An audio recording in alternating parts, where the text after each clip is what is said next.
दोस्तों आज हम इस वीडियो में डिस्कस करने वाले हैं एनसीईआरटी सार संग्रह प्राचीन भारत के इतिहास के महत्वपूर्ण 150 प्रश्नों को डिस्कस करेंगे इस वीडियो में। वीडियो को पूरा देखिएगा। अगर आप चैनल पर नए हैं तो प्लीज़ सब्सक्राइब कीजिएगा चैनल को, ठीक है। चलिए शुरू करते हैं आज का सबसे पहला सवाल। दोस्तों आज का सबसे पहला सवाल आपके सामने है। सबसे पहला सवाल देखेंगे, हड़प्पा सभ्यता में भवनों का निर्माण किससे किया गया था। दोस्तों याद रखिएगा कि हड़प्पा सभ्यता में जो भवनों का निर्माण किया गया था ये जले हुए ईंटों से किया गया था। किससे किया गया था? जले हुए ईंटों से किया गया था हड़प्पा सभ्यता में भवनों का निर्माण। हड़प्पा सभ्यता खोज किसने किया था? याद रखिएगा दयाराम साहनी ने, ठीक है। दयाराम साहनी, याद रखिएगा दयाराम साहनी ने 1921 में, ठीक है, याद रखिएगा 1921 में, ठीक है दोस्तों, 1921 में हड़प्पा सभ्यता का खोज किया था। हड़प्पा सभ्यता जो दोस्तों याद रखिएगा ये रावी नदी किनारे स्थित है हड़प्पा सभ्यता, ठीक है। चलिए अगला सवाल देखेंगे। सेकंड नंबर सवाल देखिए दोस्तों। सेकंड नंबर सवाल आपके सामने है दोस्तों। सेकंड नंबर सवाल क्या कर रहा है कि सिंधु घाटी के सारे शहरों के घरों में एक को छोड़कर सारे घरों में साइड प्रवेश द्वार था। निम्न शहरों में से वह शहर कौन है जिसमें घरों का प्रवेश द्वार मुख्य सड़क पर था? वो था दोस्तों लोथल, ठीक है, याद रखिएगा। सिंधु घाटी के सारे शहरों के घरों में एक को छोड़कर सारे घरों में साइड प्रवेश द्वार था। निम्न शहरों में से वह शहर कौन है जिसमें घरों का प्रवेश द्वार मुख्य सड़क पर था? वो था दोस्तों लोथल। लोथल दोस्तों क्या है? लोथल एक बंदरगाह था दोस्तों, याद रखिएगा। लोथल क्या है? बंदरगाह है। लोथल जो स्थित है गुजरात में दोस्तों। लोथल कहाँ स्थित है? गुजरात, ठीक है।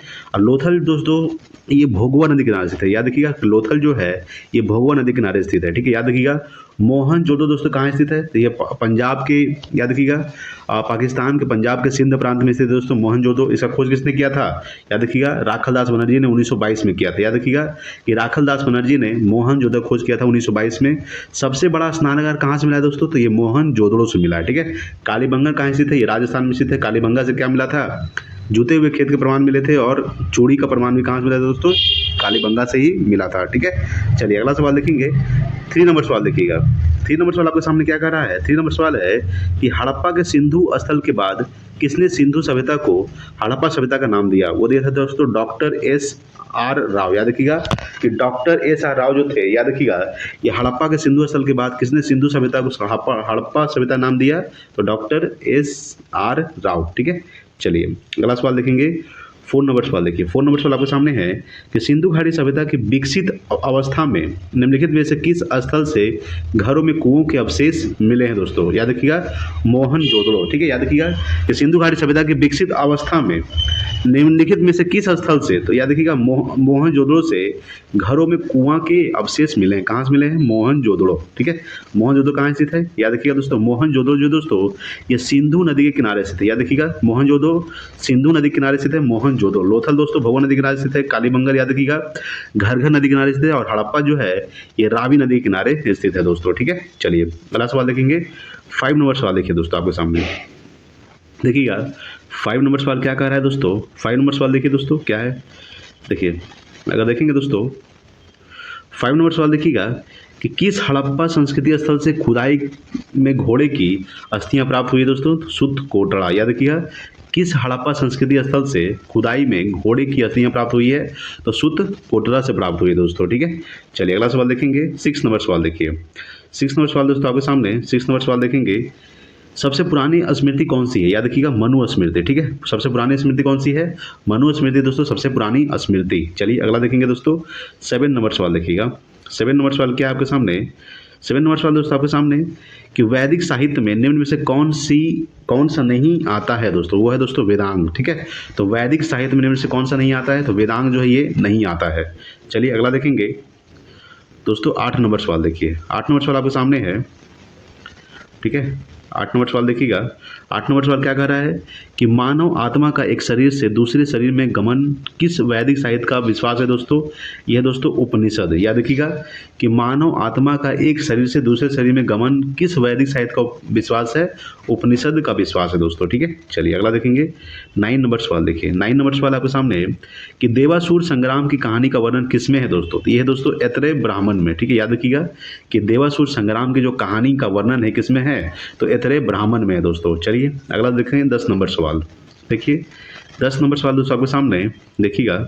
10 नंबर सवाल क्या कर रहा है कि वेदांग के अंतर्गत निम्नलिखित में से कौन कौन आते हैं दोस्तों? याद रखिएगा वेद 4 होते हैं, वेदांग कितने होते हैं? 6। कौन कौन सा? शिक्षा, कल्प, शिक्षा, निरुक्त, व्याकरण, छंद और ज्योतिष। ठीक है, याद रखिएगा, कल्प, शिक्षा, निरुक्त, छंद, व्याकरण, ज्योतिष दोस्तों ये 6 वेदांग है, यानी कि ऑप्शन नंबर क्या हो जाएगा, ऑप्शन नंबर ए हो जाएगा दोस्तों। ठीक है, वेदांग कितने होते हैं, वेदांग 6 होते हैं, शिक्षा, कल्प, व्याकरण, निरुक्त, छंद और ज्योतिष। वेद कितने होते हैं, वेद 4 होते हैं, कौन कौन सा, ऋग्वेद, सामवेद, यजुर्वेद, अथर्ववेद। चलिए अगला देखेंगे, 11 नंबर सवाल देखिएगा। 11 नंबर सवाल आपके सामने है, ऋग्वैदिक देवता इंद्र के विषय में निम्नलिखित में से कौन सी बात सही नहीं है दोस्तों। सबसे पहला है कि उसे भोज एवं सोमरस पान प्रिय थे, ये सही है दोस्तों। ठीक है, वह पूर्वों को नष्ट करने वाला था दोस्तों, ये भी सही है। सर्वाधिक सुक्त उसे ही संबोधित है, ये भी सही है। वह ऋत धारक था, ये दोस्तों गलत है, याद रखिएगा, यानी कि ऑप्शन नंबर डी हो जाएगा। ठीक है, तो ऋग्वैदिक देवता इंद्र के विषय में ये जो है वह ऋत धारक था, ये दोस्तों ये गलत है। ठीक है, यानी कि ऑप्शन नंबर डी हो जाएगा। चलिए अगला देखते हैं, 12 नंबर सवाल देखिएगा। 12 नंबर सवाल है कि मैं कवि हूँ, मेरे पिता भी सग है और मेरी माता अन्न पीसती है, यह अवतरण कहाँ है दोस्तों, यह है ऋग्वेद में। ठीक है, मैं कवि हूँ, मेरे पिता भी सग हैं और मेरी माता अन्न पीसती है, यह अवतरण यहाँ कहाँ है, ऋग्वेद। वेद कितने होते हैं, वेद 4, ऋग्वेद, सामवेद, यजुर्वेद, अथर्ववेद। सबसे पुराना वेद कौन से दोस्तों, ऋग्वेद, याद रखिएगा। ऋग्वेद में कितने मंडल होते हैं, ऋग्वेद में 10 मंडल, 10 मंडल याद रखिएगा दोस्तों। ऋग्वेद में कितने मंडल होते हैं, 10। ऋग्वेद के तीसरे मंडल में गायत्री मंत्र का उल्लेख किया गया है और गायत्री मंत्र के रचनाकार कौन है, विश्वामित्र। ठीक है, ऋग्वेद के 9वें मंडल में सोम का उल्लेख किया गया दोस्तों, याद रखिएगा। और ऋग्वेद के 10वें मंडल में 4 वर्ण का उल्लेख किया गया, ब्राह्मण, क्षत्रिय, वैश्य और शूद्र। ठीक है, याद रखिएगा दोस्तों। ठीक है, चलिए अगला देखेंगे, 13 नंबर सवाल देखिएगा कि बोगाज कोई के एक अभिलेख में आहूत आर्य देवता कौन है दोस्तों, यह है इंद्र, मित्र, वरुण, नासत्य, यानी कि ऑप्शन नंबर सी हो जाएगा। ठीक है, बोगाज कोई के एक अभिलेख में आहूत आर्य देवता कौन है, इंद्र, मित्र, इंद्र, मित्र, वरुण, नासत्य। ठीक है, चलिए अगला देखेंगे दोस्तों, 14 नंबर सवाल देखिएगा। 14 नंबर सवाल आपके सामने है कि निम्नलिखित में से कौन सा धर्म विश्व विनाशकारी परले की अवधारणा में विश्वास नहीं करता दोस्तों, ये कौन है, जैन धर्म। याद रखिएगा कि निम्नलिखित में से कौन सा धर्म जो है वो विश्व विनाशकारी परले की अवधारणा में विश्वास नहीं करता, जैन धर्म दोस्तों। बौद्ध धर्म के संस्थापक कौन थे, गौतम बुद्ध दोस्तों, याद रखिएगा, ये बौद्ध धर्म के संस्थापक थे। जैन धर्म के प्रथम तीर्थंकर कौन थे दोस्तों, ऋषभ देव जो है ये जैन धर्म के संस्थापक माना जाता है, ऋषभ देव। लेकिन जैन धर्म का जो वास्तविक संस्थापक माना जाता है महावीर स्वामी को माना जाता है। ठीक है, याद रखिएगा। ठीक है, चलिए अगला सवाल देखते हैं। अगला दोस्तों आपके सामने 15 नंबर सवाल देखिए। 15 नंबर सवाल दोस्तों आपके सामने है। 15 नंबर सवाल देखेंगे कि बौद्ध धर्म के महायान संप्रदाय का संस्थापक नागार्जुन निम्नलिखित में से किस शासक का समकालीन था दोस्तों, वो था दोस्तों कनिष्क का। याद रखिएगा कि बौद्ध धर्म के महायान संप्रदाय का संस्थापक नागार्जुन निम्नलिखित में से किस शासक का समकालीन था, वो था दोस्तों कनिष्क का। ठीक है, चलिए कनिष्क दोस्तों किस वंश का शासक है, याद रखिएगा दोस्तों ये गुप्त वंश का है। ठीक है, बिंदुसार दोस्तों याद रखिएगा ये मौर्य वंश का है दोस्तों। अशोक क्या दोस्तों, मौर्य वंश का है। ठीक है, चलिए याद अगला सवाल देखते हैं। अगला है दोस्तों 16 नंबर सवाल।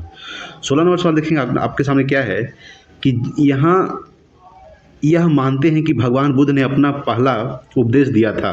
ठीक है, उस स्मारक का नाम बताएं और जिसे city of the Holi Buddha भी कहा जाता है दोस्तों, धार्मिक स्तूप सारनाथ। ठीक है, क्या दोस्तों, धार्मिक स्तूप सारनाथ, यानी कि जहाँ यह मानते हैं कि भगवान बुद्ध ने अपना पहला उपदेश दिए थे। याद देखिए सबसे पहला उपदेश कहाँ दिए थे, तो सबसे पहला उपदेश सारनाथ में थे। सबसे ज़्यादा उपदेश कहाँ दिए थे, तो श्रावस्ती में दिए थे दोस्तों गौतम बुद्ध। उस स्मारक का नाम बताया, उस स्मारक कौन सा दोस्तों, धार्मिक स्तूप सारनाथ, और जिसे city of the Holi Buddha भी कहा जाता है। क्या कहा जाता है, city of the Holi Buddha, किसे कहा जाता है तो धार्मिक स्तूप सारनाथ को। चलिए अगला देखते हैं 17 नंबर सवाल देखिएगा।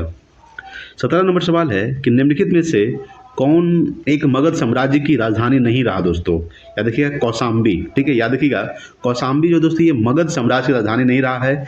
गिरिवज है दोस्तों, राजगिरी भी है और पाटलिपुत्र भी है, यानी कि ऑप्शन नंबर डी हो जाएगा। ये क्या है, ये मगध साम्राज्य की राजधानी नहीं रहा है।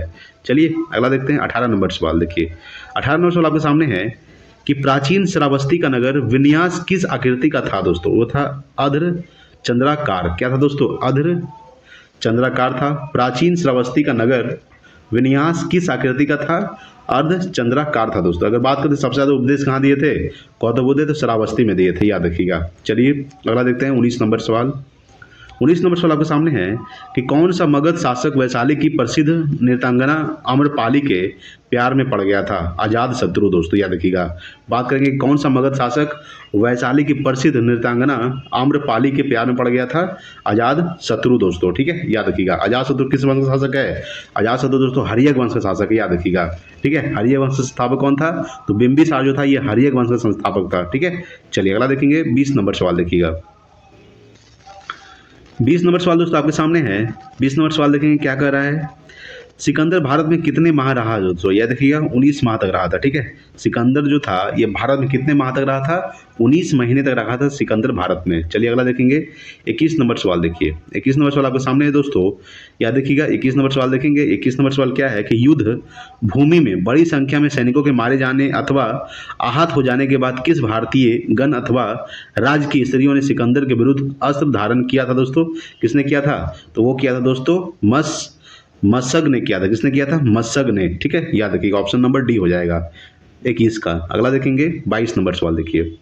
22 नंबर सवाल है कि निम्नलिखित में से कौन सिकंदर के साथ भारत नहीं आया था दोस्तों? याद रखिएगा, डाईमेकस, ठीक है, याद रखिएगा। नियाकर्स आया था, अनेसिक्रिटस भी आया था दोस्तों, अरिस्टोब्यूलस ये भी आया था, ये भी आया था और ये भी आया था, यानी कि ऑप्शन नंबर सी हो जाएगा। डाईमेकस जो है ये सिकंदर के साथ भारत नहीं आया था दोस्तों, ठीक है। चलिए अगला देखेंगे, 23 नंबर सवाल देखिएगा। 23 नंबर सवाल आपके सामने है, इनमें से कौन सा बौद्ध स्तूप मौलिक रूप से ईंट पर अशोक द्वारा बनवाया गया दोस्तों? सांची स्तूप, याद रखिएगा। अगर बात करेंगे इनमें से कौन सा बौद्ध स्तूप जो है ये मौलिक रूप से ईंट पर अशोक द्वारा बनवाया गया था? तो सांची का जो स्तूप है दोस्तों ये कहाँ स्थित है?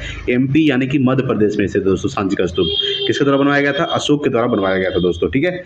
चलिए अगला देखेंगे, 24 नंबर सवाल देखिएगा। 24 नंबर सवाल आपके सामने है कि कालसी किस हेतु प्रसिद्ध है दोस्तों?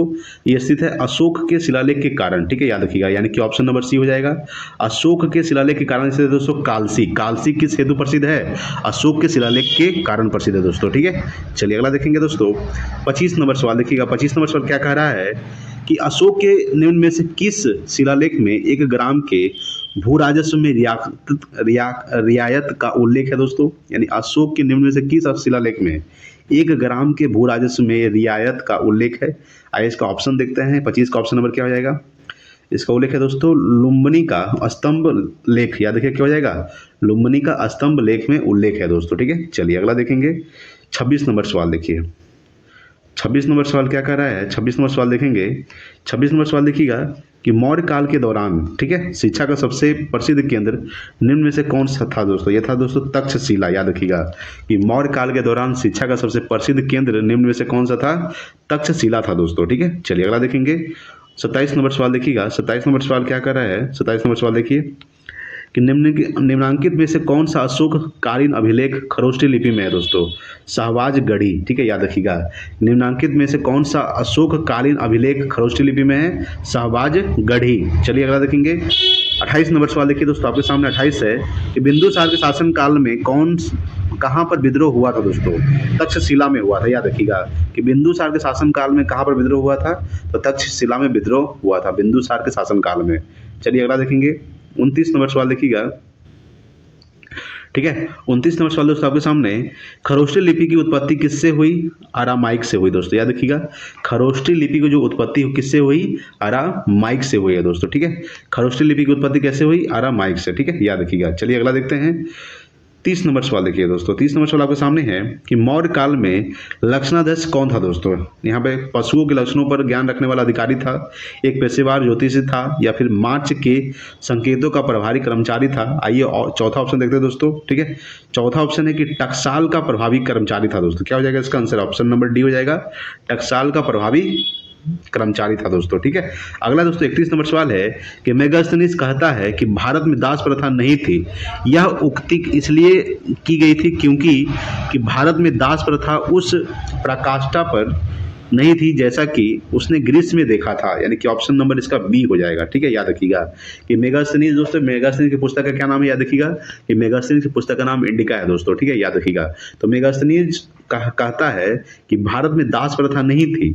यह उक्ति इसलिए गई होगी क्योंकि भारत में दास प्रथा उस प्रकाष्ठा पर नहीं था जैसा कि उसने ग्रीस में देखा था दोस्तों, ठीक है। चलिए अगला देखते हैं दोस्तों आपके सामने। अगला सवाल है दोस्तों 32 नंबर सवाल देखिए। 32 नंबर सवाल देखेंगे कि अशोक के अधिकांश लेख प्राकृत भाषा में है क्योंकि यह अधिकांश लोगों द्वारा समझी जाती थी। याद रखिएगा कि अशोक के अधिकांश लेख जो दोस्तों प्राकृत भाषा में है क्योंकि यह जो है भाषा अधिकांश लोगों द्वारा समझी जाती थी, यानी कि ऑप्शन नंबर बी हो जाएगा 32 का। अगला देखते हैं दोस्तों 33 नंबर सवाल। 33 नंबर सवाल है अशोक के अभिलेख किन लिपियों में लिखे मिलते हैं दोस्तों। याद रखिएगा खरोष्ठी, ब्राही, ग्रीक एवं अरामाइक। ठीक है, याद रखिएगा कि अशोक के अभिलेख किन लिपियों में लिखे मिलते हैं। खरोष्ठी में लिखे मिलते हैं, ब्राही में लिखे मिलते हैं और ग्रीक एवं अरामाइक में लिखे मिलते हैं दोस्तों अशोक के अभिलेख। ठीक है, चलिए अगला देखते हैं दोस्तों। 34 नंबर सवाल आपके सामने है कि निम्नांकित में से किसमें मौर्यों का क्षत्रिय रूप में उल्लेख है दोस्तों। याद रखिएगा दिव्या वादन। ठीक है, याद रखिएगा दोस्तों निम्नांकित में से किसमें मौर्यों का क्षत्रिय रूप में उल्लेख है, तो दिव्या वादन, यानी कि ऑप्शन नंबर डी हो जाएगा। अगला देखेंगे दोस्तों 35 नंबर सवाल देखिए। 35 नंबर सवाल आपके सामने है कि किसने सबसे पहले ब्राह्मणों को भूमि उपहार की रीति शुरू की दोस्तों। किसने शुरू किया, सातवाहन वंश ने। ठीक है, याद रखिएगा कि किसने सबसे पहले ब्राह्मणों को भूमि उपहार की रीति शुरू की, तो सातवाहन ने शुरू किया था दोस्तों। ठीक है, चलिए अगला देखते हैं 36 नंबर सवाल देखेंगे हम लोग। देखिए दोस्तों 36 नंबर जो सवाल है क्या कह रहा है, याद रखिएगा 36 नंबर सवाल है दोस्तों किस सातवाहन राजा ने पश्चिमी भारत के शक शासक रुद्रदामन की लकड़ी से विवाह किया दोस्तों। याद रखिएगा रुद्रदामन की लड़की से विवाह किया, यह क्या, वशिष्ठी पुत्र पुलुमावी। याद रखिएगा किस सातवाहन राजा ने पश्चिमी भारत के शक शासक, ठीक है, रुद्रदामन की लड़की से विवाह किया, किसने किया, तो वशिष्ठी पुत्र पुलुमावी ने किया दोस्तों। ठीक है, यानी कि ऑप्शन नंबर डी हो जाएगा 36 का। अगला देखते हैं दोस्तों 37 नंबर सवाल देखिए। 37 नंबर सवाल है कि कन्नौज राजवंश का संस्थापक कौन था दोस्तों। वासुदेव। याद रखिएगा वासुदेव जो था ये कन्नौज राजवंश के संस्थापक था दोस्तों। चलिए अगला देखते हैं 38 नंबर सवाल देखिए। 38 है कि सातवाहनों के कार्यालय भाषा क्या थी दोस्तों, तो प्राकृत थी। याद रखिएगा सातवाहनों के कार्यालय भाषा क्या थी, प्राकृत। ठीक है, चलिए अगला देखते हैं 39 नंबर सवाल देखिएगा आप दोस्तों आपके सामने। 39 है महाभाष्य के लेखक पतंजलि किसके समकालीन थे। ये थे पुष्यमित्र शुंग के समकालीन। याद रखिएगा कि महाभाष्य के लेखक पतंजलि तो जो थे ये किसके समकालीन थे, तो पुष्यमित्र शुंग के समकालीन थे। चलिए अगला देखते हैं दोस्तों 40 नंबर सवाल देखिए। 40 नंबर सवाल आपके सामने है कि मौर्यों के बाद दक्षिण भारत में सबसे प्रभावशाली राज्य कौन था। वो था दोस्तों सातवाहन। ठीक है, याद रखिएगा कि मौर्यों के बाद दक्षिण भारत में सबसे शक्तिशाली राज्य कौन था दोस्तों, सातवाहन। ठीक है, चलिए अगला सवाल देखते हैं। अगला सवाल आपके सामने है 41 नंबर सवाल देखिए दोस्तों। 41 है कि आद्र सातवाहन राजाओं की सबसे लंबी सूची किस पुराण में मिलती है दोस्तों। वायु पुराण, विष्णु पुराण। आइए और ऑप्शन देखते हैं दोस्तों, और ऑप्शन है यहाँ पे मत्स्य पुराण या फिर इनमें से कोई नहीं। तो यह है दोस्तों ऑप्शन नंबर सी हो जाएगा मत्स्य पुराण। ठीक है, 41 का ऑप्शन नंबर सी हो जाएगा मत्स्य पुराण। अगला देखते हैं 42 नंबर सवाल देखिए। 42 दोस्तों आपके सामने कि किस भारतीय प्रदेश ने रोमन साम्राज्य के साथ भारतीय व्यापार को शामिल किया, तो दक्षिणी भारत। ठीक है, किस भारतीय प्रदेश ने, तो दक्षिणी भारत ने रोमन साम्राज्य के साथ भारतीय व्यापार को शामिल किया, यानी कि ऑप्शन नंबर डी हो जाएगा 42 का। चलिए अगला देखते हैं 43 नंबर सवाल देखिए। 43 नंबर सवाल है कि इनमें से किस शासक ने बहुचर्चित सिल्क रूट को नियंत्रित किया और उसके द्वारा लाए गए राजस्व से लाभ प्राप्त किया, यानी कि कुषाण। ठीक है, किसने किया, किस शासक ने, तो कुषाण शासक ने बहुचर्चित सिल्क रूट को नियंत्रित किया और उसके द्वारा लाए गए राजस्व से लाभ प्राप्त किया दोस्तों, यानी कि ऑप्शन नंबर 43 का सी हो जाएगा। अगला देते हैं दोस्तों 44 नंबर सवाल। 44 नंबर सवाल है कि किस वंश के शासकों ने छत्र प्रणाली का प्रयोग किया है दोस्तों, तो शकों ने किया था। याद रखिएगा किस वंश के शासकों ने, तो शकों ने छत्र प्रणाली का प्रयोग किया दोस्तों। ऑप्शन नंबर डी हो जाएगा 44 का। अगला देखते हैं दोस्तों 45 नंबर सवाल। 45 नंबर सवाल आपके सामने है कि किस कुषाण शासक ने सर्वाधिक स्वर्ण मुद्राएं जारी की दोस्तों, तो कनिष्क ने। याद रखिएगा किस कुषाण शासक ने, तो कनिष्क ने सर्वाधिक स्वर्ण मुद्राएं जारी की दोस्तों, यानी कि ऑप्शन नंबर सी हो जाएगा 45 का। अगला देखते हैं 46 नंबर सवाल देखिएगा। 46 नंबर सवाल है कि किस पश्चिमी विद्वान ने रोम से भारत में सोने के निर्गमन पर दूर प्रकट किया था, प्लिनी। ठीक है, यानी कि ऑप्शन नंबर सी हो जाएगा। किस पश्चिमी विद्वान ने, तो प्लिनी ने रोम में से भारत में सोने के निर्गमन पर दुख प्रकट किया था। अगला देखेंगे दोस्तों 47 नंबर सवाल देखिए।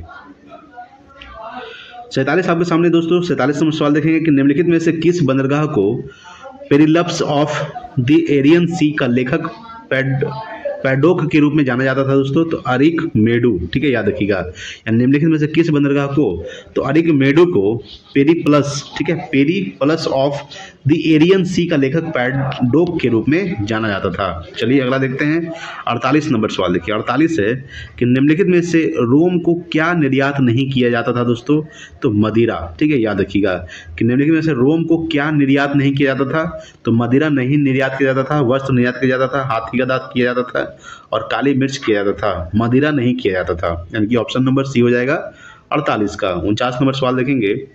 49 है आपके सामने कि गंधार मूर्तिकला की सर्वोत्तम प्रकृतियां कब प्रकट हुई? कुषाण काल में। याद रखिएगा कि गंधार मूर्तिकला की सर्वोत्तम प्रकृतियां कब प्रकट हुई? कुषाण काल में। अगला देखेंगे 50 नंबर सवाल देखिएगा। 50 है कि कौन से गुप्त सम्राट अपने सिक्कों पर बांसुरी या बीना बजाते हुए प्रस्तुत किए गए? समुद्रगुप्त, यानी कि ऑप्शन नंबर सी हो जाएगा, ठीक है। कौन से गुप्त सम्राट अपने सिक्कों पर बांसुरी या बीना बजाते हुए प्रस्तुत किए गए? समुद्रगुप्त। समुद्रगुप्त को भारत का नेपोलियन भी कहा जाता है दोस्तों, याद रखिएगा। चंद्रगुप्त द्वितीय शासनकाल में कौन भारत आया था? फाहियान भारत आया था, याद रखिएगा। चंद्रगुप्त द्वितीय शासनकाल में फाहियान भारत आया था दोस्तों, ठीक है। चलिए अगला देखते हैं 51 नंबर सवाल। देखिए 51 नंबर सवाल आपके सामने है। इनमें से किस गुप्त राजा ने मौर्य काल की सुदर्शन झील की मरम्मत इतिहास में द्वितीय बार कराई? पहली बार मरम्मत रुद्रदामन ने करवाई थी? स्कंद गुप्त दोस्तों, यानी कि ऑप्शन नंबर बी हो जाएगा। इनमें से किस गुप्त राजा ने? तो स्कंद गुप्त ने मौर्य काल की सुदर्शन झील की मरम्मत इतिहास में द्वितीय बार कराई, पहली बार मरम्मत रुद्रदामन ने कराई थी, ठीक है। चलिए अगला देखते हैं दोस्तों। अगला देखेंगे 52 नंबर सवाल देखिएगा। तो 52 नंबर सवाल आपके सामने है कि वैष्णव मत किन शासकों के संरक्षण में अपने चरमोत्कर्ष पर पहुंचा दोस्तों? तो गुप्त शासक के। याद रखिएगा कि वैष्णव जो मत था ये किन शासकों के संरक्षण में अपने चरमोत्कर्ष पर पहुंचा? तो गुप्त शासक। चलिए अगला देखते हैं 53 नंबर सवाल देखिएगा। 53 नंबर सवाल है कि कवि कालिदास के नाम का उल्लेख किसमें हुआ है दोस्तों? तो एहोल के उत्कीर्णन लेख में, ठीक है। कवि कालिदास के नाम का उल्लेख किसमें हुआ है? तो एहोल के उत्कीर्णन लेख में हुआ है। 53 का ऑप्शन नंबर बी हो जाएगा। अगला देखते हैं 54 नंबर सवाल देखिए। 54 नंबर सवाल है कि नालंदा विश्वविद्यालय में 3 महान पुस्तकालय थे, निम्नलिखित में से कौन सा पुस्तकालय नहीं था? और दोस्तों रत्न शोधक पुस्तकालय, ठीक है। याद रखिएगा कि नालंदा विश्वविद्यालय में 3 महान पुस्तकालय थे, इनमें से कौन सा पुस्तकालय नहीं था? तो रत्न शोधक पुस्तकालय जो था ये नहीं था दोस्तों, यानी कि रत्न सागर पुस्तकालय था, रत्नोधि पुस्तकालय था, रत्न रंजक पुस्तकालय था। 54 का ऑप्शन बी हो जाएगा, रत्न शोधक पुस्तकालय नहीं था, ठीक है। चलिए अगला देखेंगे 55 नंबर सवाल है आपके सामने कि गुप्त काल में किस धर्म का सबसे अधिक विकास हुआ दोस्तों? तो भागवत धर्म का, ठीक है। याद रखिएगा कि गुप्त काल में किस धर्म का? तो भागवत धर्म का सबसे अधिक विकास हुआ था, ठीक है। यानी कि 55 का ऑप्शन नंबर सी हो जाएगा। बौद्ध धर्म के संस्थापक कौन थे? गौतम बुद्ध। याद रखिए गौतम बुद्ध जन्म कब हुआ था? तो 563 ईसा पूर्व में इनका जन्म हुआ था और 483 ईसा पूर्व में इनकी मृत्यु हो गई थी। मृत्यु कहाँ हुई थी? कुशीनगर में हुई थी दोस्तों, याद रखिएगा, ठीक है। चलिए अगला सवाल देखते हैं। अगला सवाल आपके सामने है 56 नंबर सवाल देखें दोस्तों। 56 नंबर सवाल है कि प्राचीन भारत की एक विख्यात चिकित्सक धन्वंतरी किसके दरबार की शोभा थे दोस्तों? ये चंद्रगुप्त विक्रमादित्य। याद रखिएगा चंद्रगुप्त विक्रमादित्य के, यानी कि प्राचीन भारत की एक अविख्यात चिकित्सक धन्वंतरी किसके दरबार की शोभा थे? चंद्रगुप्त विक्रमादित्य, ठीक है। समुद्रगुप्त को भारत का नेपोलियन कहा जाता है दोस्तों, याद रखिएगा। चलिए अगला देखते हैं 57 नंबर सवाल देखिएगा। 57 नंबर सवाल है कि वराह मिहिर का पंच सिद्धांतिका किससे संबंधित है? वो संबंधित दोस्तों फलित ज्योतिष से। याद रखिएगा कि वराह मिहिर का पंच सिद्धांतिका किससे संबंधित है? फलित ज्योतिष से संबंधित है। चलिए अगला देखेंगे 58 नंबर सवाल देखिएगा। 58 नंबर सवाल आपके सामने है कि किस साम्राज्य को हिंदुत्व का स्वर्ण युग माना जाता है दोस्तों? तो गुप्त साम्राज्य को, ठीक है। याद रखिएगा किस साम्राज्य को? तो गुप्त साम्राज्य को हिंदुत्व का स्वर्ण युग माना जाता है, यानी कि ऑप्शन नंबर सी हो जाएगा 58 का। 59 नंबर सवाल देखेंगे आपके सामने। 59 नंबर सवाल है कि निम्नलिखित शासकों में से किस एक ने 4 अश्वमेधों का संपादन किया था? ये किया था प्रवर सेन प्रथम, ठीक है। याद रखिएगा कि निम्नलिखित शासकों में से किस एक ने 4 अश्वमेधों का संपादन किया था? प्रवर सेन प्रथम ने किया था, ठीक है। यानी ऑप्शन नंबर बी हो जाएगा 59 का। अगला देखते हैं दोस्तों 60 नंबर सवाल। 60 नंबर सवाल है कि समुद्रगुप्त के पर्याप्त प्रशस्ति वाले स्तंभ पर निम्न में से किसका लेख मिलता है? जहांगीर का। ठीक है, याद रखिएगा कि समुद्रगुप्त के पर्याप्त प्रशस्ति वाले स्तंभ पर निम्न में से किसका लेख मिलता है? तो जहांगीर का लेख मिलता है दोस्तों। ठीक है, औरंगजेब को जिंदा पीर कहा जाता है। औरंगजेब की मृत्यु कब हुई थी? 1707 को हुआ था, याद रखिएगा। औरंगजेब ने गुरु तेग बहादुर की हत्या करवा दी थी दोस्तों, याद रखिएगा। ठीक है, दारा सिंह किसका भाई था? तो औरंगजेब का ही भाई था दोस्तों। ठीक है, चलिए अगला देखते हैं। 61 नंबर सवाल देखिएगा दोस्तों। 61 नंबर सवाल क्या कह रहा है आपके सामने? 61 है कि दिल्ली की कुवत उल इस्लाम मस्जिद के प्रांगण में प्रसिद्ध लौह स्तंभ किसकी स्मृति से बना, किसकी स्मृति में बना है? तो चंद्र की स्मृति में। ठीक है, याद रखिएगा कि दिल्ली की कुवत उल इस्लाम मस्जिद के प्रांगण में प्रसिद्ध लौह स्तंभ किसकी स्मृति में बना है? चंद्र के स्मृति में। ठीक है, चलिए अगला देखते हैं। 62 नंबर सवाल देखिएगा। 62 है कि कौन सा राजवंश हुर्नों के आक्रमण से अत्यंत विचलित हुआ? यानी कि गुप्त। ठीक है, कौन सा राजवंश? तो गुप्त राजवंश जो है ये हुर्नों के आक्रमण से अत्यंत विचलित हुआ था दोस्तों। ठीक है, चलिए अगला देखते हैं। 63 नंबर सवाल। अगला दोस्तों 63 नंबर सवाल आपके सामने है कि हुर्नों ने भारत पर आक्रमण किया था तो स्कंद गुप्त के शासनकाल में। याद रखिएगा कि हुर्नों ने भारत पर आक्रमण किया था स्कंद गुप्त के शासन काल में। चलिए अगला देखते हैं। 64 नंबर सवाल देखिए। 64 नंबर सवाल है कि गुप्त काल में उत्तर भारतीय व्यापार किस पतन से संचालित होता था? याद रखिएगा, ताम्र लिपि। ठीक है, यानी गुप्त काल में उत्तर भारतीय व्यापार किस पतन से संचालित होता था? ताम्र लिपि के। ठीक है, अगला देखते हैं। 65 नंबर। 65 है गुप्त काल में लिखित संस्कृत नाटकों में स्त्री और शूद्र कौन सी भाषा बोलते थे? तो प्राकृत भाषा बोलते थे। ठीक है, गुप्त काल में लिखित संस्कृत नाटकों में स्त्री और जो शूद्र थे ये कौन सी भाषा बोलते थे? प्राकृत भाषा बोलते थे। अगला देखेंगे 66 नंबर सवाल देखिए। 66 है कि नगरों का क्रमिक पतन किस काल की एक महत्वपूर्ण विशेषता थी? गुप्त काल की। ठीक है, याद रखिएगा कि नगरों का क्रमिक पतन जो है ये किस काल की प्रमुख एक महत्वपूर्ण विशेषता थी? गुप्त काल का। अगला देखेंगे 67 नंबर सवाल देखिए। 67 है कि राजश्री कौन थी? हर्ष की बहन थी दोस्तों, याद रखिएगा। राजश्री कौन थी? हर्ष की बहन थी। ठीक है, याद रखिएगा। अगला 68 नंबर सवाल। 68 है हर्ष के सोने के सिक्के के पृष्ठ भाग पर किसका अंकन है दोस्तों? सवाल क्या है फिर से पढ़ लीजिएगा कि हर्ष के सोने के सिक्के के पृष्ठ भाग पर किसका अंकन है? यहाँ पे देखेंगे आंसर देखिएगा किसका अंकन है दोस्तों? ये है शिव पार्वती का दोस्तों। किसका है? शिव पार्वती का अंकन है। ठीक है, चलिए अगला देखते हैं। 69 नंबर सवाल देखिए। 69 नंबर सवाल आपके सामने है कि प्रिंस ऑफ पिलग्रिम्स नाम से किसे जाना जाता है? हेनसोंग को जाना जाता है दोस्तों, याद रखिएगा कि प्रिंस ऑफ पिलग्रिम्स के नाम से किसे जाना जाता है? हेनसोंग। हर्षवर्धन हेनसोंग के शासनकाल में आया था दोस्तों, याद रखिएगा। हेनसोंग है दोस्तों, हेनसोंग जो आया था ये चीनी यात्री हेनसोंग ये हर्षवर्धन के शासनकाल में भारत आया था, याद रखिएगा। फाहियान है दोस्तों, ये चंद्रगुप्त द्वितीय के शासनकाल में भारत आया था। ठीक है, चलिए अगला देखते हैं। मेगास्तीन की पुस्तक का क्या नाम है दोस्तों? तो मेगास्तीन की पुस्तक का नाम है, याद रखिएगा, क्या नाम है? इंडिका। ठीक है, चलिए अगला देखते हैं। 70 नंबर सवाल देखिएगा। 70 है कि महरौली में लौह स्तंभ किस राजवंश के शासन के दौरान बनाया गया था? गुप्त राजवंश। ठीक है, याद रखिएगा कि महरौली में लौह स्तंभ किस राजवंश के शासनकाल के दौरान बनाया गया था? गुप्त राजवंश। चलिए अगला देखते हैं। 71 नंबर सवाल देखिएगा आपके सामने। 71 है कि सम्राट हर्षवर्धन ने कहाँ दो महान धार्मिक सम्मेलनों का आयोजन किया था? तो कन्नौज तथा प्रयाग में। याद रखिएगा कि सम्राट हर्षवर्धन ने कहाँ? तो कन्नौज तथा प्रयाग में दो महान धार्मिक सम्मेलनों का आयोजन किया था दोस्तों। चलिए अगला देखते हैं। 72 नंबर सवाल आपके सामने दोस्तों, वह कौन सा अकेला पाल राजा था जिसने कुछ समय के लिए कन्नौज पर अधिपति कर उसे नियंत्रण में लिया था? वो था दोस्तों धर्मपाल। कौन था? धर्मपाल। वो कौन सा अकेला पाल राजा था? तो धर्मपाल ये अकेला राजा था जिसने कुछ समय के लिए कन्नौज पर अधिपति कर उसे नियंत्रण में लिया था। चलिए अगला देखते हैं। 73 नंबर सवाल देखिएगा कि 9वीं शताब्दी के व्यापारी सुलेमान ने किसके साम्राज्य का दौरा किया था दोस्तों? देखते हैं, सवाल फिर से पढ़ लीजिएगा कि 9वीं शताब्दी के व्यापारी सुलेमान ने किसके साम्राज्य का दौरा किया था? तो ये दौरा किया था, याद रखिएगा, ये दौरा किया था मिहिर भोज का प्रतिहार साम्राज्य का दौरा किया था, यानी कि ऑप्शन नंबर सी हो जाएगा। अगला देखते हैं दोस्तों। 74 नंबर सवाल देखिए। 74 नंबर सवाल क्या कह रहा है आपके सामने? 74 है कि इनमें से क्या परमार राजा भोज के बारे में सही नहीं है दोस्तों। याद रखिएगा कि वह परमार वंश का सबसे महान राजा था, ये सही है दोस्तों। उसने धार में भोजशाला महाविद्यालय स्थापित किया था, ये भी सही है। उसने दवा, ज्योतिष, धर्म, व्याकरण, भवन निर्माण इत्यादि पर 2 दर्जन से अधिक पुस्तकें लिखी थी, ये भी सही है। इस उनके राज्य में अरब व्यापारी सुलेमान आया था, ये गलत है दोस्तों, यानी कि ऑप्शन नंबर डी हो जाएगा। ठीक है, तो इनमें से एक क्या परमार राजा भोज के बारे में सही नहीं है, यानी कि ऑप्शन नंबर डी हो जाएगा। इनके राज्य में अरब व्यापारी सुलेमान आया था, ये दोस्तों गलत है। ठीक है, चलिए अगला देखते हैं। 75 नंबर सवाल देखिएगा। 75 है दोस्तों कि माउंट आबू के दिलवाड़ा मंदिरों का निर्माण किसने करवाया था दोस्तों। ये करवाया था सोलंकी ने करवाया था। किसने करवाया था कि माउंट आबू के दिलवाड़ा मंदिरों का निर्माण किसने करवाया था, सोलंकी ने करवाया था। चलिए अगला देखते हैं। 76 नंबर सवाल।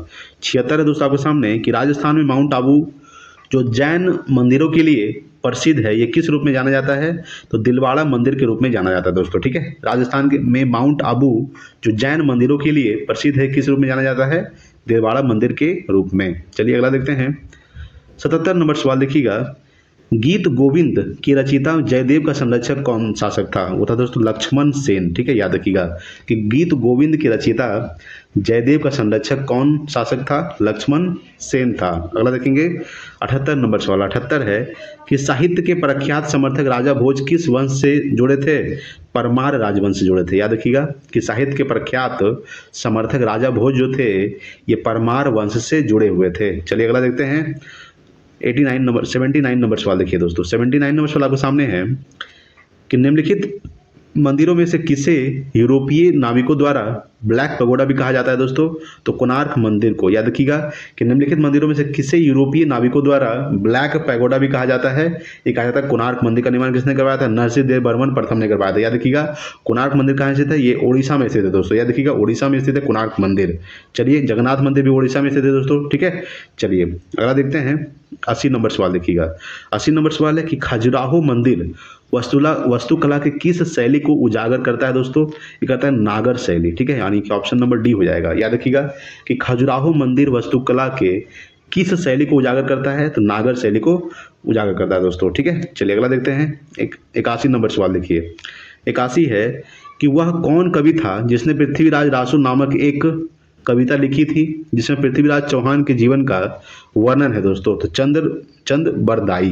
वह कौन कवि था, तो चंद बरदाई था, जिसने पृथ्वीराज रासो नामक एक कविता लिखी थी जिसमें पृथ्वीराज चौहान के जीवन का वर्णन मिलता है। चलिए अगला देते हैं। 82 नंबर सवाल। 82 है कि ओडिशा का विश्व प्रसिद्ध कोणार्क सूर्य मंदिर किसके द्वारा बनवाया गया था, तो नरसिंह देव बर्मन प्रथम के द्वारा बनाया गया था। याद रखिएगा नरसिंह देव के द्वारा बनवाया गया था ओडिशा का प्रसिद्ध विश्व प्रसिद्ध कोणार्क मंदिर। ठीक है, जिसे ब्लैक पगोडा के नाम से भी जाना जाता है दोस्तों। ठीक है, चलिए अगला देखते हैं। 83 नंबर सवाल देखिएगा आपके सामने। 83 है कि पृथ्वीराज चौहान ने किससे विवाह किया था जो उसके पुत्र जयचंद गढ़वाल की बेटी थी, तो संयुक्ता से विवाह किया था। याद रखिएगा कि पृथ्वीराज चौहान ने किससे विवाह किया था, तो संयुक्ता से विवाह किया था, जो उसके पुत्र उसके शत्रु जयचंद गढ़वाल की बेटी थी। चलिए अगला देखते हैं। 84 नंबर सवाल देखिए। 84 नंबर सवाल आपके सामने दोस्तों। 84 नंबर सवाल देखेंगे। 24 पहियों के साथ सूर्य देवता के रथ के रूप में कौन सा मंदिर बनवाया गया दोस्तों, तो कोणार्क का सूर्य मंदिर। ठीक है, याद रखिएगा कि 24 पहियों के साथ सूर्य देवता के रथ के रूप में कौन सा मंदिर बनवाया गया, कोणार्क का सूर्य मंदिर, जिसे ब्लैक पगोडा के नाम से भी जाना जाता है। ठीक है, अगला 85 नंबर। खजुराहो का मतंगेश्वर मंदिर किससे समर्पित है, तो शिव को समर्पित है। याद रखिएगा खजुराहो का जो मतंगेश्वर जो मंदिर है किससे समर्पित है, शिव को समर्पित है। अगला देखेंगे। 86 नंबर सवाल देखिएगा। किसके संरक्षण में संगम साहित्य की रचना की गई थी, तो पांडे। ठीक है, याद रखिएगा किसके संरक्षण में, तो पांडे के संरक्षण में संगम साहित्य की रचना की गई थी। अगला देखेंगे। 87 नंबर सवाल देखिएगा। 87 है बादामी के चालुक्यों द्वारा मंदिर बनाने की कौन सी विधि विकसित की गई थी, बेसर विधि। ठीक है, बादामी के चालुक्यों द्वारा मंदिर बनाने की कौन सी विधि विकसित की गई थी, बेसर विधि। अगला देखेंगे। 88 नंबर सवाल। 88 है इनमें से किस राजवंश ने कन्नौज पर नियंत्रण के लिए त्रिकोणीय संघर्ष में हिस्सा नहीं लिया दोस्तों, तो सेन ने। ठीक है, याद रखिए यानी कि ऑप्शन नंबर सी हो जाएगा। इनमें से किस राजवंश ने, तो सेन ने कन्नौज पर नियंत्रण के लिए त्रिकोणीय संघर्ष में हिस्सा नहीं लिया। अगला देखेंगे। 89 नंबर सवाल। 89 है कि कौन सा चालुक्य शहर मंदिरों का शहर कहा जाता है दोस्तों? एहोल। ठीक है, याद रखिएगा कौन सा चालुक्य शहर? तो एहोल चालुक्य शहर जो है ये मंदिरों का शहर कहा जाता है। चलिए अगला देखे हैं 90 नंबर सवाल देखिए। 90 है कि तमिलनाडु का प्रसिद्ध चिदम्बरम मंदिर किससे समर्पित है? ये नटराज से संबंधित है। याद रखिएगा कि तमिलनाडु का जो प्रसिद्ध चिदम्बरम जो मंदिर है किससे समर्पित है? नटराज। अगला देखेंगे 91 नंबर सवाल देखिए। 91 है कि वह दक्षिण भारतीय राज्य कौन था जो अपने नौसैनिक शक्ति हेतु प्रसिद्ध था? वो था दोस्तों चोल। ठीक है, चलिए अगला सवाल देखते हैं। 92 नंबर सवाल दोस्तों आपके सामने। 92 नंबर सवाल देखेंगे कि एलोरा में निर्मित प्रसिद्ध कैलाश मंदिर का निर्माण किस वंश के शासकों ने करवाया था? याद रखिएगा राष्ट्रकूट वंश के शासकों ने करवाया था। याद रखिएगा कि एलोरा में निर्मित प्रसिद्ध कैलाश मंदिर का जो निर्माण करवाया था किस वंश के शासकों ने करवाया था? तो राष्ट्रकूट वंश के शासकों ने करवाया था। चलिए अगला सवाल देखेंगे 93 नंबर सवाल दोस्तों आपके सामने। 93 नंबर सवाल देखेंगे कि पांड्य राज की जीवन रेखा कौन सी नदी थी? याद रखिएगा वेंगी नदी। ठीक है, पांड्य राज्य की जीवन रेखा कौन सी नदी थी? वेंगी नदी। चलिए अगला देखेंगे 94 नंबर सवाल देखिएगा। 94 है वह चोल राजा कौन था जिसने श्रीलंका को पूर्ण स्वतंत्रता दी और सिंहल राजकुमार के साथ अपनी पुत्री का विवाह कर दिया था? कुलोतुंग प्रथम था दोस्तों। याद रखिएगा वह चोल राजा कौन था? तो कुलोतुंग प्रथम था जिसने श्रीलंका को पूर्ण स्वतंत्रता दी और सिंहल राजकुमार के साथ अपनी पुत्री का विवाह कर दिया था। चलिए अगला देखेंगे 95 नंबर सवाल। 95 नंबर सवाल दोस्तों आपके सामने। नटराज की प्रसिद्ध कांस्य कलाकृति किस कला का एक विशिष्ट उदाहरण है दोस्तों? ये चोल कला का। याद रखिएगा कि नाटराज की प्रसिद्ध कांस्य कलाकृति किस कला का एक विशिष्ट उदाहरण है? चोल कला का। ठीक है, चलिए अगला देखेंगे 96 नंबर सवाल। 96 है दोस्तों कि निम्नलिखित में से कौन से पल्लव राजा ने चालुक्य सम्राट पुलकेशिन द्वितीय को पराजित कर उनका वध करके वातापी कोंड का किताब हासिल किया? नरसिंह वर्मन प्रथम को। याद रखिएगा कि निम्नलिखित में से कौन से पल्लव राजा ने? तो नरसिंह वर्मन प्रथम ने चालुक्य सम्राट पुलकेशिन द्वितीय को पराजित कर उसका वध करके वातापी कोंड का किताब हासिल किया। ठीक है, चलिए अगला देखेंगे 97 नंबर सवाल देखिएगा दोस्तों। 97 नंबर सवाल है कि इनमें से कौन सी तमिल भूमि की बाइबल के नाम से जानी जाती है? तो तिरुकुरल। याद रखिएगा तिरुकुरल। याद रखिएगा दोस्तों कि कौन सी तमिल भूमि की बाइबल के नाम से जाना जाता है? तो तिरुकुरल को। ठीक है, अगला है 98 नंबर सवाल। 98 है किस चीनी राजा ने 220 ईसा पूर्व में चीन की विशाल दीवार को बनवाया था? सी हुएंग टी। याद रखिएगा सी वैंग टी ने बनवाया था। यानी किस चीनी राजा ने? सी वैंग टी ने 220 ईसा पूर्व में चीन की विशाल दीवार को बनवाया था दोस्तों। चलिए अगला देखेंगे 99 नंबर सवाल है कि कंबोडिया के किस शासक ने प्रसिद्ध अंकोर वाट का मंदिर बनवाया दोस्तों? तो सूर्यवर्मन द्वितीय। ठीक है, कंबोडिया किस शासक ने? तो सूर्यवर्मन द्वितीय ने प्रसिद्ध अंकोर वाट का मंदिर बनवाया। कंबोडिया देश दोस्तों इसका राजधानी होता है नोम पेनेह। याद रखिएगा नोम पेनेह। नोम पेनेह जो होता है ये कंबोडिया की राजधानी होता है दोस्तों। ठीक है, तो अंकोर वाट का जो मंदिर स्थित है ये कंबोडिया में स्थित है। चलिए अगला देखेंगे 100 नंबर सवाल दोस्तों। ठीक है, आइए 100 नंबर सवाल देखते हैं। 100 नंबर सवाल दोस्तों आपके सामने कि मदुरई के पांड्यों की मछली की सी आंखों की वाली देवी मीनाक्षी किस रूप में पहचानी जाती है? तो पार्वती के रूप में। मदुरई के पांड्यों की मछली की आंखों वाली देवी जो है मीनाक्षी किस रूप में पहचानी जाती है? पार्वती के रूप में। ठीक है दोस्तों, तो दोस्तों आज के लिए इतना ही रखते हैं। ठीक है, मिलते हैं अगले वीडियो में, तब तक के लिए जय हिंद, वंदे मातरम।